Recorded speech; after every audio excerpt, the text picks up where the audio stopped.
ये मेरे पास ये फॉर्म क्रिएट हुआ हुआ, सपोज एक सिंपल जैसे ये क्रिएट करने है वैसे ये हुआ हुआ, मैं इसको बॉर्डर वॉर्डर देना चाह रहा हूँ, मैं थोड़ी सी CSS की प्रॉपर्टी अप्लाई करना चाह रहा हूँ। तो क्या करूँगा, मैं ये बॉडी को थोड़ा सा कर देता हूँ, मैंने यहाँ पे इंटरनल CSS कर देता हूँ। ठीक है, इंटरनल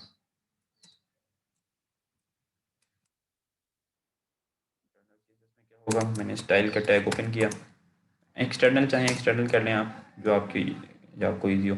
मैं इस फॉर्म को एक काम करता हूँ, फॉर्म को मैं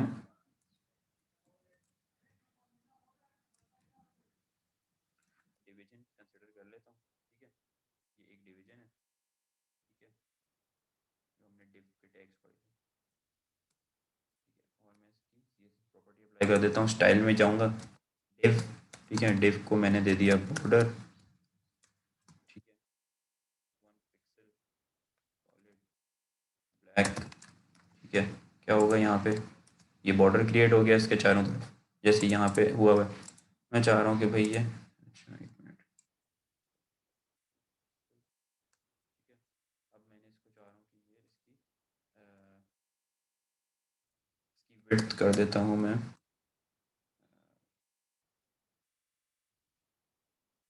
100 पिक्सल। ठीक है, तो क्या होगा, एक सेकंड, ये छोटी होगी, 200 पिक्सल। इससे भी थोड़ी और ज़्यादा, 300 पिक्सल। ठीक है, ये इसकी विड्थ हो गई। अब मैं चाह रहा हूँ कि मैं इसको पैडिंग दे देता हूँ। पैडिंग दे दी मैंने इसको 20 पिक्सल चारों तरफ से। ठीक है, ये पैडिंग दे दी, ये सेंटर में आ गया। मैं चाह रहा हूँ ये फॉर्म को ही मैं सेंटर में कर दूँ, मैं इसको कर दूँ।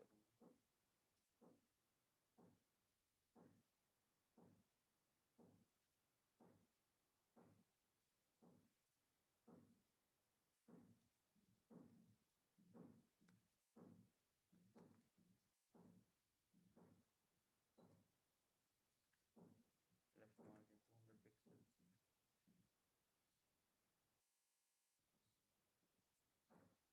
200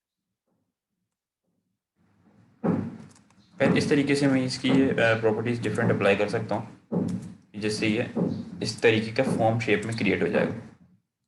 ठीक है, मेरे ख्याल से ये वाला टास्क करना आप लोगों के लिए इतना मुश्किल होगा नहीं। ठीक है,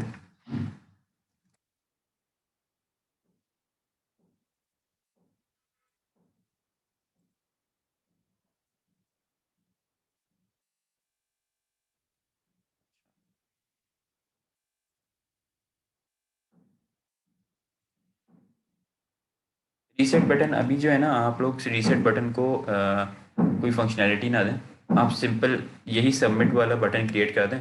ठीक है, और इसका नाम सिर्फ आप इस जो है रीसेट कर दें, अगर उसके अंदर जो वैल्यू होती है ना, ये सबमिट बटन में सबमिट टाइप सबमिट है और इसकी वैल्यू क्या है, सबमिट। अगर आप इसकी वैल्यू रीसेट कर देंगे, इसकी फंक्शनैलिटी किस तरीके से चेंज करनी है वो हम एक लैब है आगे, उसके अंदर डिस्कस करेंगे।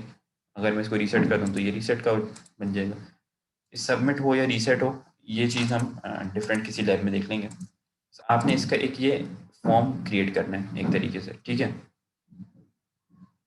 इसके बाद ये सेकंड हमारे पास है, इसके अंदर भी वही चीज़ है कि आपके पास एक फॉर्म क्रिएट हो रहा है, उसमें एक टेक्स्ट फील्ड है, दूसरी पासवर्ड की है, तीसरी ईमेल की है, फिर दो आपके पास ये रेडियो बटन्स इस्तेमाल हो रहे हैं। कॉन्टैक्ट के लिए भी आप टेक्स्ट फील्ड इस्तेमाल कर लें।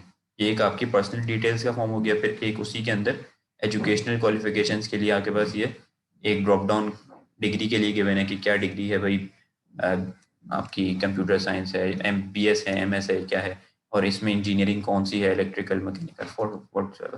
वो आप एक ड्रॉप डाउन क्रिएट कर सकते हैं, जो हमने लैब में भी डिस्कस किया हुआ है आज की। ठीक है, फिर ये दो चेक बॉक्सेस गिवन है कि आपकी हॉबीज़ क्या हैं। चेक बॉक्स ज़ाहिर है इसलिए होता है ताकि आप मल्टीपल सिलेक्शन कर सकें, तो कोई इंसान हो सकता है कोई भी ना करे, कोई एक करे, कोई दो करे। फिर इसके लिए एड्रेस, आपके लिए एड्रेस देने के लिए, पर्सनल डिटेल्स में एड्रेस देने के लिए आपके पास मल्टी लाइन का दिया हुआ है, तो उसके लिए आपको पता है टेक्स्ट बॉक्स इस्तेमाल होता है।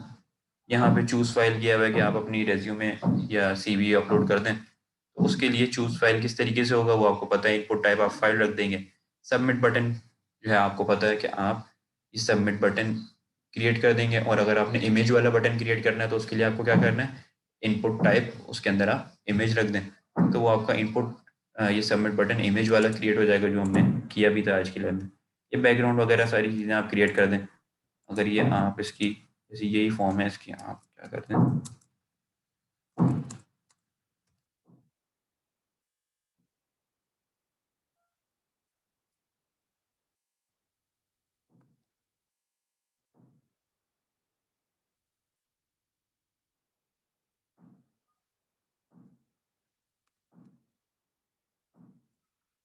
ये आपने इस तरीके का क्रिएट करके तो ये इससे सिमिलर कुछ एक फॉर्म बन जाएगा।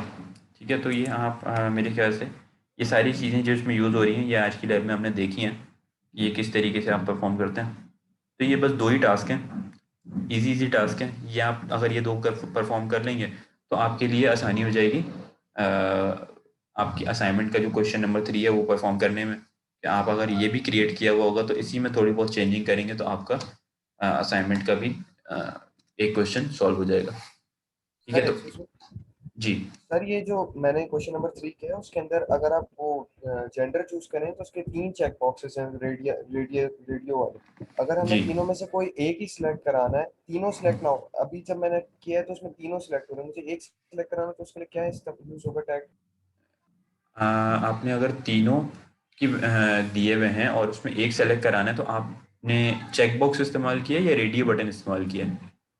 रेडियो बटन इस्तेमाल किया सर। अगर रेडियो बटन इस्तेमाल किया तो उसकी तो फंक्शनैलिटी है ही यही कि आप अ, एक दफ़ा में एक ही सेलेक्ट कर सकते हैं, और या तो आपने उसको डिफ़ाइन करने में कोई मिस्टेक की होगी। आप एक सेकंड ये लैब की एग्जांपल को देखें। अगर आपने इसी तरीके से उसको डिफ़ाइन किया है, आपने अलग-अलग अगर इनपुट टाइप रेडियो बटन करके दिया होगा तो फिर अलग बात है। अगर आपने दिखा देता हूँ आपको। सर अलग अलग किया है मैंने, पहले मेल का किया फिर फीमेल का किया। ये देखें, अगर आप ये इस तरीके से देंगे कि इनपुट टाइप रेडियो, ठीक है, ये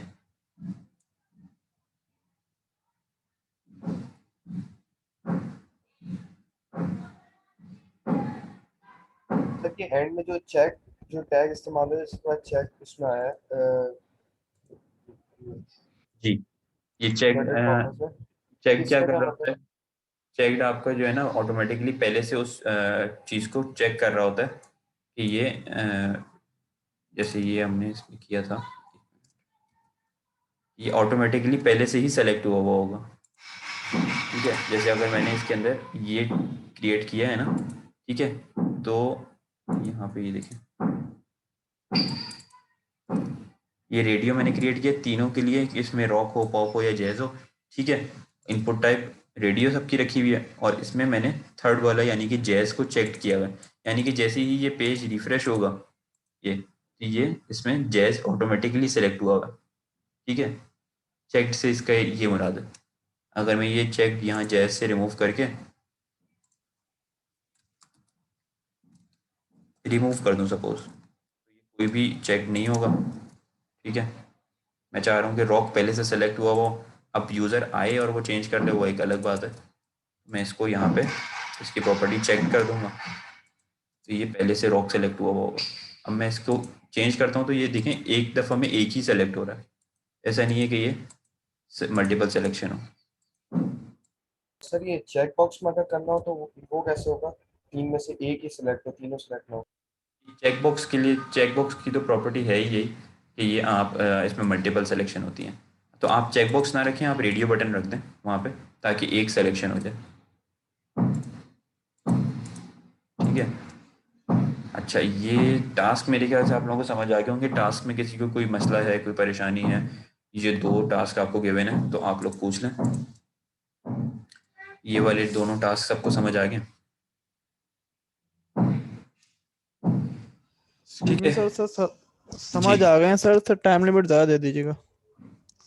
टाइम आपकी ये वाले टास्क तो मेरे ख्याल से ये जो टास्क आपको गिवन है, ये जैसे मैंने अभी भी आपको ये करके दिखा दिया एक ये वाला, ये तो मेरे ख्याल से आपको आधा घंटा भी नहीं लगेगा करने में।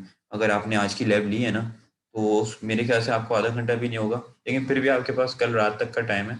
मुझे नहीं लगता कि इतना कोई इशू होगा, ये आप अभी भी चाहें सर तो बैठे बैठे कर लेंगे इसको। सर इसका नहीं असाइनमेंट भी कर दें। लैब लिए लेकिन असाइनमेंट सर काफी हैं तो इस वजह से।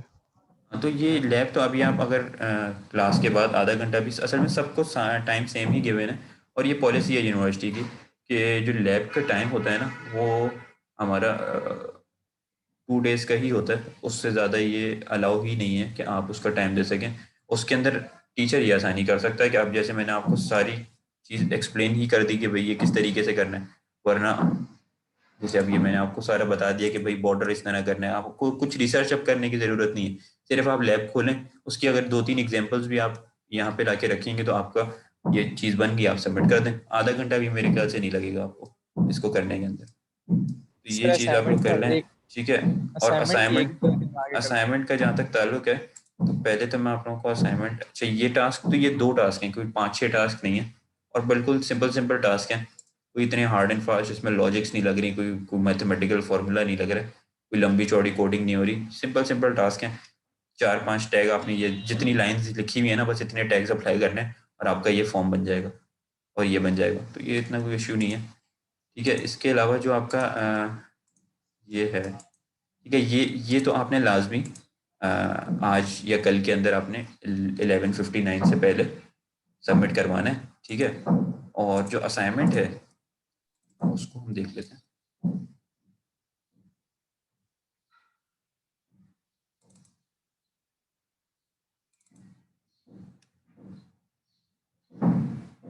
असाइनमेंट के अंदर कोई भी ऐसी चीज़ आप लोगों को गिवन नहीं है कि जिसकी आपको अलग से रिसर्च करनी पड़े, जिसके अंदर कोई ऐसे टैग्स इस्तेमाल हो रहे हैं जो हमने अभी तक की लैब्स में किए ही नहीं है। सारी वही चीज़ें इस्तेमाल हो रही हैं कि जो हमने पहले से की हुई हैं। तो अच्छा, इसके अंदर ये पहली जो आपके पास क्वेश्चन है ना, ये आपका ये गिवन है। अच्छा, इसके अंदर भी आपको 10 डेज़ का टाइम गिवन है। आज भी अगर आप, जो अभी तक आप लोगों को टाइम गिवन था, अगर आप उसको एलिमिनेट भी कर दें जो 2-3 दिन गुजर गए, ठीक है, और उसके बावजूद अगर आप देखें तो आपको 3 मार्च तक का टाइम गिवन है और आज 25 है। मेरे ख्याल से तो ये एक दिन से ज़्यादा का नहीं है, लेकिन फिर भी आपके पास अच्छा खासा दिन है। तो अच्छा, इसमें भी सारी चीज़ें आपको एक्सप्लेन कर दी गई हैं, और ऐसा नहीं है कि आपने एज इट इज़ यही चीज़ बनानी है। ये इसमें 3 टास्क गिवन है। मोस्टली टीचर्स ने 5-5 टास्क दिए हैं करने के लिए, लेकिन मैंने आप लोगों को ये 3 टास्क गिवन है, ठीक है, मेरी तरफ से। और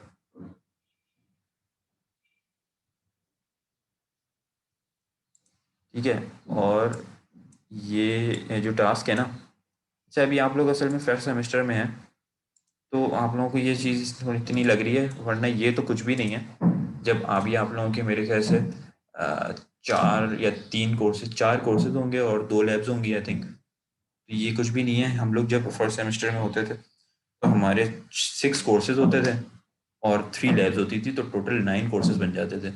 और वो सबकी लैब हमें सेम डे सेम लैब के अंदर ही सबमिट करानी होती थी। आप लोगों के पास तो फिर भी आप लोग आराम से घर में हैं, आपके पास 2 दिन का टाइम भी होता है, लेकिन हमें सेम डे उसी वक्त हमारी मार्किंग हो जाया करती थी लैब के 3 आवर्स के अंदर अंदर ही। जैसे अभी ये टाइम है ना, अगर मैं आप लोगों की स्क्रीन शेयर करवाऊँ और बोलूँ कि सब अभी इसको परफॉर्म करें, 1 घंटे का टाइम है, तो फिर उसी वक्त हो जाएगा वो, ठीक है। तो ये हमारे साथ होता था। खैर आप लोगों के पास तो अच्छा खासा अभी टाइम भी है। बात ये है कि अच्छा, ये इसको अगर हम टास्क को देख लें कि टास्क में क्या हो रहा है।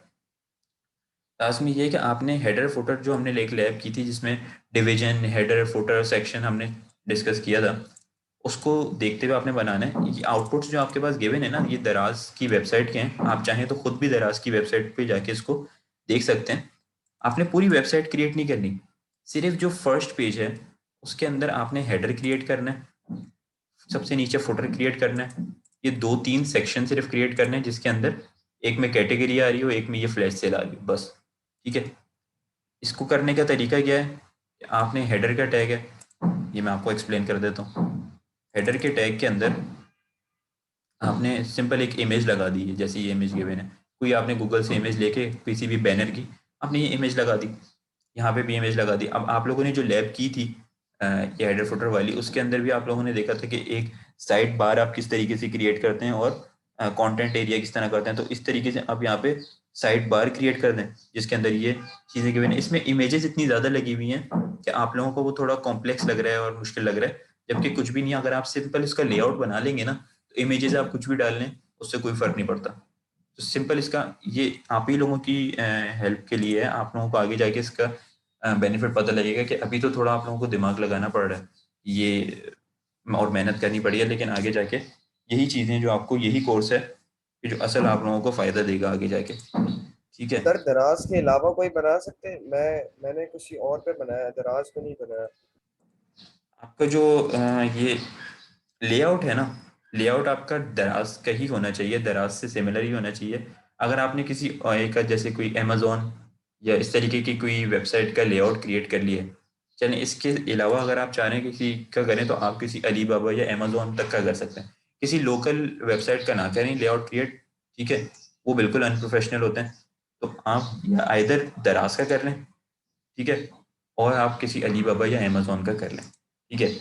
इससे इसके अलावा आप किसी का ना करें। बस आपने असल इसमें हमारे टेस्ट क्या हो रहा है, टेस्ट ये हो रहा है कि आपने लेआउट किस तरीके से आप उस वेबसाइट का क्रिएट करते हैं कि उसमें हेडर क्रिएट हो एक ई कॉमर्स वेबसाइट का। ई कॉमर्स वेबसाइट जो है ना, मोबाइल कंपनी का नहीं करेंगे आप, ठीक है, आप करेंगे ई कॉमर्स वेबसाइट का जहाँ पे ये प्रोडक्ट सेल हो रही हैं, ठीक है। ई कॉमर्स वेबसाइट का आपने क्रिएट करना है। अब उसकी एग्जांपल आपको दराज की गिवन है, उसके अंदर आपको ज़ाहिर है ऊपर कैटेगरीज गिवन है, तो कैटेगरीज आप जो है वो किसी साइड बार में क्रिएट कर सकते हैं या फिर आप मेन्यू बार क्रिएट कर सकते हैं, सेक्शन या डिवीजन का इस्तेमाल करते हैं, उसमें आप ये और लिंक्स दे सर दें। इनका हाँ, इसका जो नेविगेशन बार जो है उसको भी स्टिकी रखना है, या वो सब नहीं, इतना जरूरी नहीं है? फंक्शनल नहीं होना चाहिए, कोई फंक्शनल होने की ज़रूरत नहीं है, लेकिन ये हो सकता है कि नेविगेशन बार आप जैसे यहाँ पे ये कैटेगरीज इस तरीके से गिवन है, आप इसको हॉरिजॉन्टली दे दें, ठीक है, तो ये चीज़ में कोई इशू नहीं है, ठीक है। और उसके अंदर कोई फंक्शनैलिटी होनी ज़रूरी नहीं है, ये सिर्फ और सिर्फ इस जो हमने ये चीज़ें पढ़ी हैं इसको यूज़ करते हुए इसकी एक समझ लें एक पिक्चर क्रिएट हो जानी चाहिए आपके HTML और CSS के कोड से, यानी कि इसका एक लेआउट क्रिएट हो जाना चाहिए ई कॉमर्स वेबसाइट का, ठीक है। अब उसमें आपकी मर्जी है, आप कोई भी इमेजेस लगाएं, कोई भी कलर्स यूज़ करें, ठीक है, लेकिन एक लेआउट आपका हेडर, एक प्रॉपर हेडर क्रिएट होना चाहिए ई कॉमर्स वेबसाइट का, ठीक है, जिसमें कोई ना कोई बैनर आ रहा होगा उसका, जैसे यहाँ पे अभी वेबसाइट का नाम नहीं आ रहा, लेकिन जैसे ये हेडर है, तो ये एक हेडर लाजमी क्रिएट होना चाहिए, ठीक है। ये यहाँ पे आ रहा है लेकिन ये यहाँ पे सबसे ऊपर होना चाहिए, ठीक है, यहाँ पे मेरे ख्याल से क्रॉप हुआ हुआ, तो ये होना चाहिए जिसमें कोई भी जैसे दराज है या कोई भी नाम है उसका एक इमेज आ रही है, एक जैसे अभी हमने वो देखा है कि आप फॉर्म के अंदर वो क्रिएट कैसे कर रहे होते हैं, इनपुट टाइप अगर आप टेक्स्ट रख दें तो वो इस तरीके का एक सर्च बॉक्स क्रिएट हो रहा हो, इमेज उसके ऊपर लग रही हो सबमिट बटन के ऊपर, ठीक है, इस तरीके का एक हेडर क्रिएट हो रहा हो। और उसके अलावा ये एक कंटेंट एरिया क्रिएट हो रहा हो जिसके अंदर ये जैसे फ्लैश सेल का एक सेक्शन है, ठीक है, इस एक सेक्शन ये एक डिवीजन के अंदर मल्टीपल और ये 1 2 3 4 5 6 प्रोडक्ट्स हैं, तो 6 प्रोडक्ट्स का एक अलग 6 सेक्शन क्रिएट हो रहे होंगे। हर किसी एक एक सेक्शन के अंदर एक इमेज ऊपर आ रही होगी और उसके नीचे उसका कोई पैराग्राफ आ रहा है और उसका नीचे कोई प्राइस आ रहा है, ठीक है। तो इस तरीके से ये आप सिर्फ अगर मेन पेज भी क्रिएट कर देना कि जिसमें कोई भी ज़रूरी नहीं है कि हर उसके पेज के सिर्फ एक जो मेन होम पेज है वो क्रिएट हो जाए तो काफ़ी है। नहीं, दोनों की सेम ही होगी, ये दोनों सेम ही पेज हैं, ये सारा सेम ही पेज है, ये पहला ही फर्स्ट होम पेज है। अगर आप दराज के ऊपर जाएं तो ये दराज का होम पेज है, दराज का होम पेज है कि जिसमें ये ऊपर हेडर आ रहा है, ये सारा हेडर में इंक्लूडेड है, ठीक है, ये पूरा ये चीज़, ठीक है, जिसमें ये इसका लोगो भी आ रहा है, ऊपर बैनर भी लगा हुआ है, ठीक है। उसके बाद ये नीचे कंटेंट एरिया आ रहा है जिसके अंदर यहाँ पे एक सेक्शन क्रिएटेड है, ठीक है, इस सेक्शन के अंदर मल्टीपल और सेक्शंस क्रिएटेड हैं, ठीक है, ये एक सेक्शन है जिसके अंदर कलेक्शंस गिवन है, ठीक है। तो अब आपने ये सारे क्रिएट नहीं करने, सिर्फ आप 2 सेक्शंस भी क्रिएट कर लेना ऊपर नीचे, जिसमें एक फ्लैश सेल वाला हो, ठीक है, और एक जो है आपका कैटेगरीज वाला हो, तो आपका काम हो जाएगा। बस आप हेडर क्रिएट करें, ये साइड में ये नेविगेशन क्रिएट करें, ठीक है, एक सेक्शन आप फ्लैश सेल वाले क्रिएट करें, एक कैटेगरीज वाला क्रिएट करें और डायरेक्ट फुटर क्रिएट कर दें।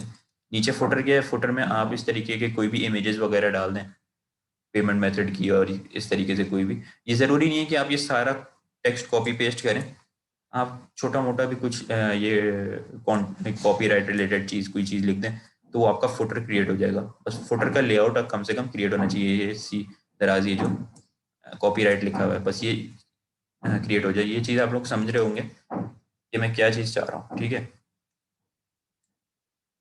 तो एक बेसिक ई कॉमर्स वेबसाइट का अगर लेआउट भी क्रिएट हो जाता है जिसके अंदर हेडर फुटर और नीचे सेक्शन हैं जिसमें कोई कैटेगरीज आ रही हैं, कोई उसमें फ्लैश सेल आ रही है, ठीक है, नेविगेशन बार आ रहा है, तो वो आपका काम हो जाएगा, ठीक है।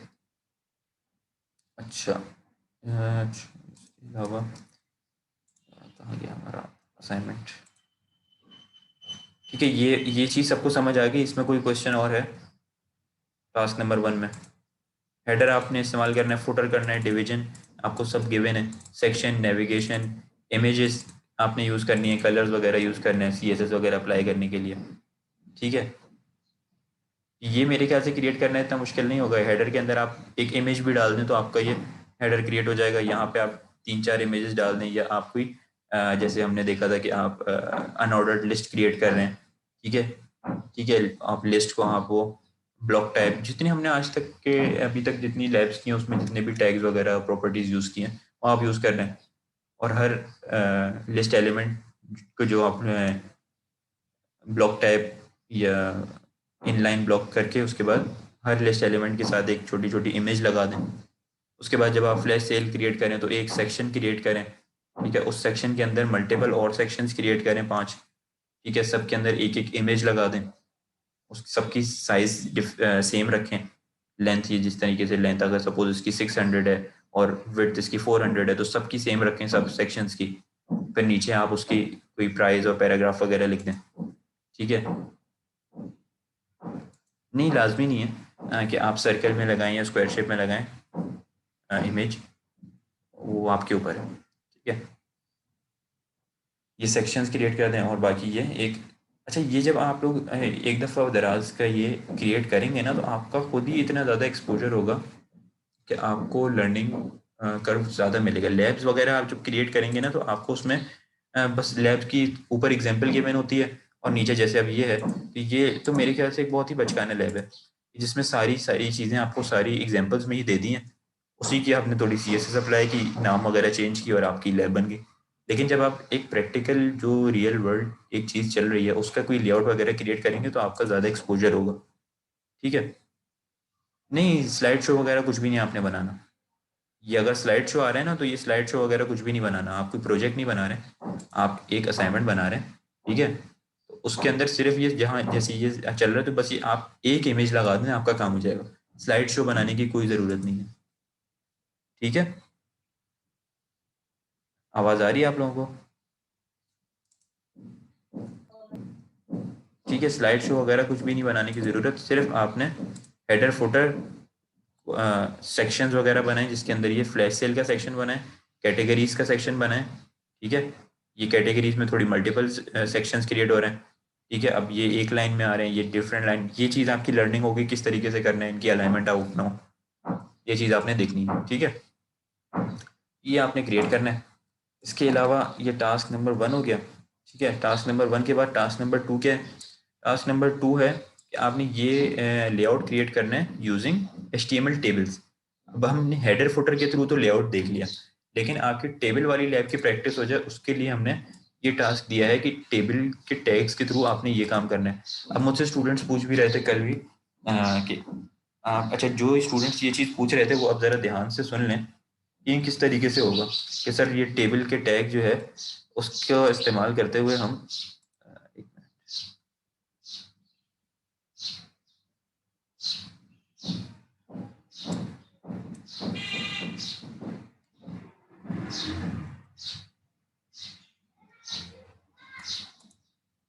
कि हम टेबल का टैग इस्तेमाल करते हुए किस तरीके से ये लेआउट क्रिएट करेंगे। तो ये आपने same to same layout create करना है, ठीक है। ऊपर एक हेडर है, नीचे सबसे नीचे कॉपीराइट वाला फुटर लिखा हुआ है आपको दिख रहा होगा, ठीक है। और यहाँ पे एक कंटेंट एरिया, यहाँ पे साइड बार है। ये चीज़ आप लोग किस तरीके से क्रिएट करेंगे?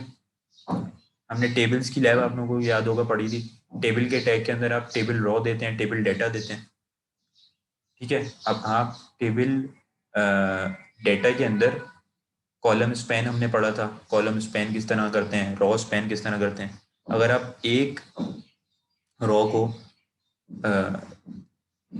दो कॉलम्स, अगर आप यहाँ पे टेबल डेटा जो हमने देखें लास्ट लैब ही हमने टेबल्स की पढ़ी थी, उसके ही आप लोगों ने टास्क भी सबमिट करवाए हैं, ये टेबल्स की पढ़ी थी।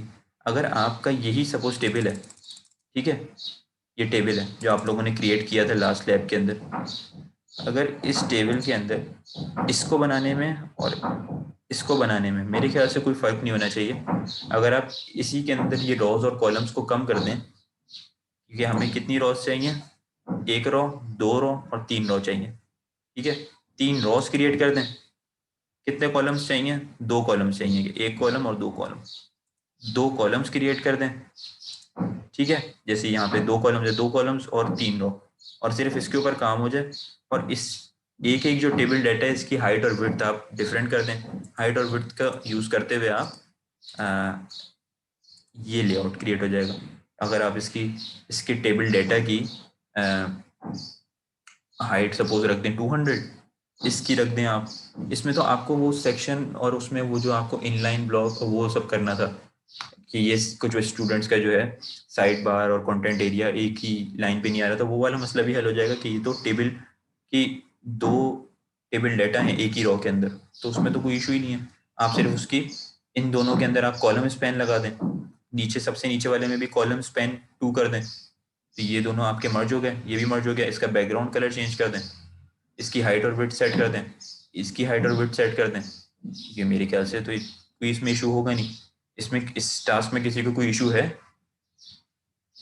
सर ये जो पीएफ का लोगो है तो ये भी इसी में लगेगा?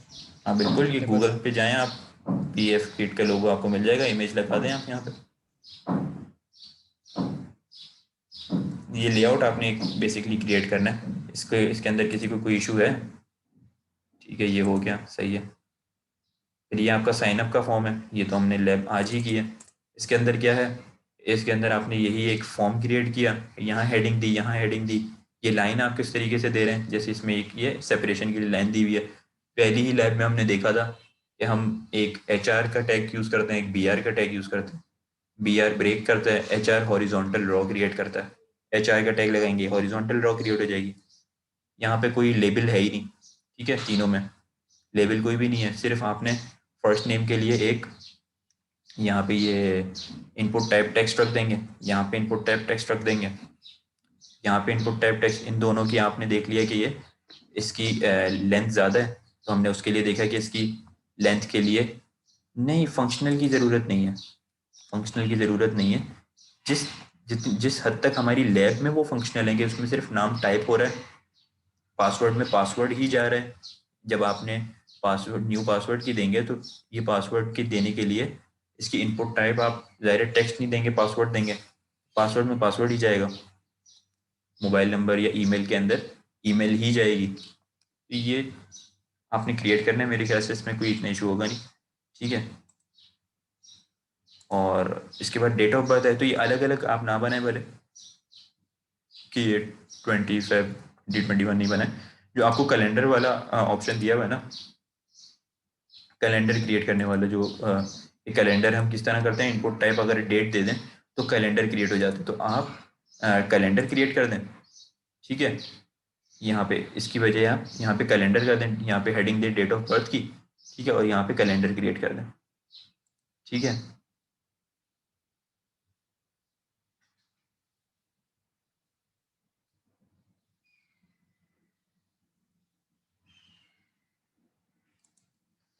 और इसके अलावा ये मेल फीमेल, इसके लिए ये जेंडर के लिए मेल फीमेल वगैरह इस्तेमाल हो रहा है, मेल फीमेल कस्टम। तो इनके लिए आप तीन ये क्या कहलाते हैं, रेडियो बटन्स का इस्तेमाल कर लें।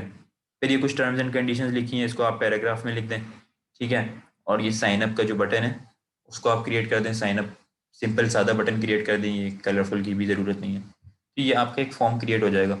इसकी बस ये आप सबमिट बटन क्रिएट कर दें, उसकी जो वैल्यू है वो साइन अप लिख दें, ठीक है।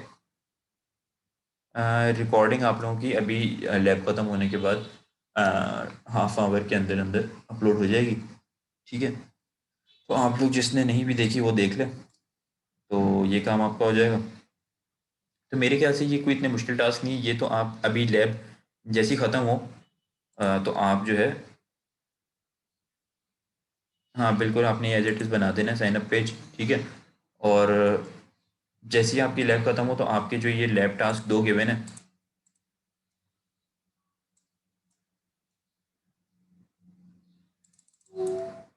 ये तो मैं आपको कहता हूँ कि आप लोग अभी ही करके सबमिट करवा दें,